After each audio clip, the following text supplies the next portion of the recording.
भारत आणि पाकिस्तानमध्ये सुरू असलेल्या तणावाच्या पार्श्वभूमीवर तुर्कस्तानने आपली लढाऊ युद्धनौका पाकिस्तानला पाठवली आहे। कराची बंदरात ही तुर्कस्तानची युद्धनौका दाखल झाली आहे। तुर्कस्तानची ही युद्धनौका पाकसोबतच्या नौदल सरावात देखील सहभागी होणार आहे। तुर्कस्तानने नेहमीच पाकिस्तानला संरक्षण साहित्यासाठी मदत केली आहे। तुर्कस्तानने आधुनिक पाणबुड्या बनवण्यासाठीही पाकिस्तानला मदत केली।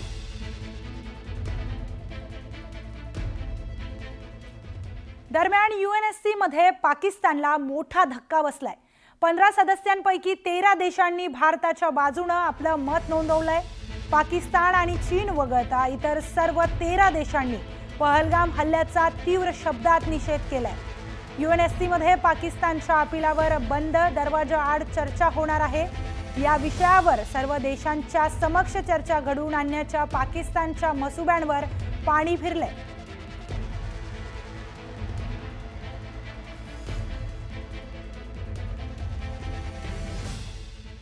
पुढची महत्त्वाची बातमी पाहूयात। पहलगाम मधील दहशतवादी हल्ल्याबाबत आता मोठा खुलासा समोर आलाय। हल्ला करणाऱ्या दहशतवाद्यांना मिलिटरी ट्रेनिंग देण्यात आल्याची धक्कादायक माहिती समोर आली आहे। ताब्यात असलेल्या संशयित दहशतवाद्यांच्या तपासातून ही माहिती समोर आली। तसंच पाक सेनेच्या माजी कमांडरने त्यांना ट्रेनिंग दिलं होतं अशी ही माहिती वरिष्ठ सूत्रांकडून मिळते। तसंच जास्तीत जास्त नुकसान पोहोचवण्याचा आयएसआयचा हेतू होता अशी ही माहिती वरिष्ठ सूत्रांकडून मिळाली आहे।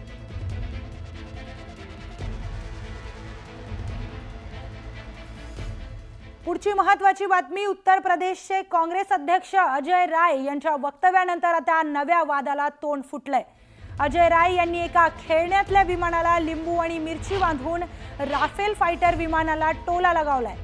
यामुळे आता भाजपने काँग्रेसवर जोरदार टीका केली आहे। काँग्रेसने नेहमीच सैनिकांच्या शौर्याचा अपमान केला असल्याचा आरोप भाजपने केलाय।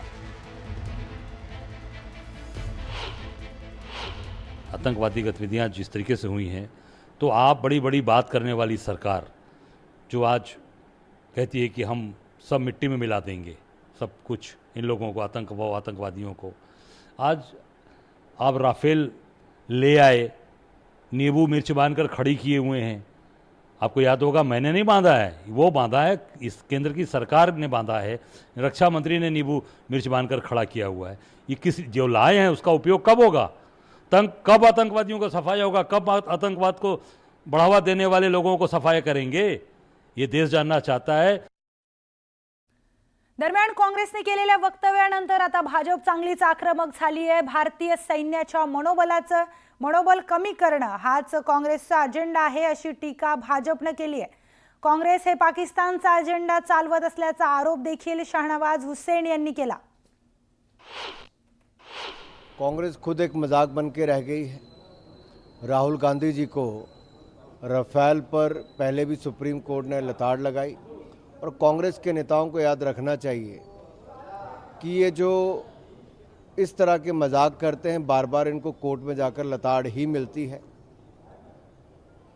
और पार्लियामेंट हो, संसद से लेकर सड़क तक जब कांग्रेस ने झूठ बोला तब भी उनको उस पर लताड़ ही लगी, कोर्ट से भी लगी कि हमारा जो एयरक्राफ्ट है वो खिलौना है, और उसी तरह कांग्रेस के नेता भी उसको खिलौना बता रहे हैं। चरणजीत सिंह चन्नी सेना के पराक्रम पर सवाल उठा रहे हैं। कांग्रेस के नेता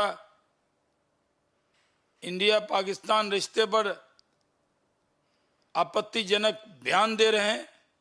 ये बहुत दुर्भाग्यपूर्ण है। भारताने पाणी बंद केल्याने पाकिस्तानच्या अडचणी वाढल्यात। बगलीहार धरणातून पाणी बंद करण्यात आलंय। आता सलाल धरणातूनही पाणी बंद केलंय आणि त्यामुळे पाकिस्तानात पाणी टंचाई निर्माण होण्याची शक्यता वर्तवली जाते। पाणी अडवल्यामुळे पिण्याचं आणि शेतीसाठी पाणी मिळणं अवघड झाल्याने पाक नागरिकांची अडचण वाढणार आहे।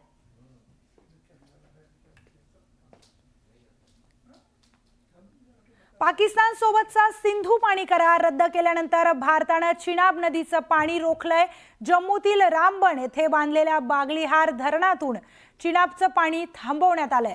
त्यामुळे पाकिस्तानात आता पाणीबाणीची परिस्थिती निर्माण होणार हे निश्चित झालंय। सिंधू पाणी करारात उल्लेख केलेल्या 6 नद्यांपैकी चिनाब ही एक नदी आहे।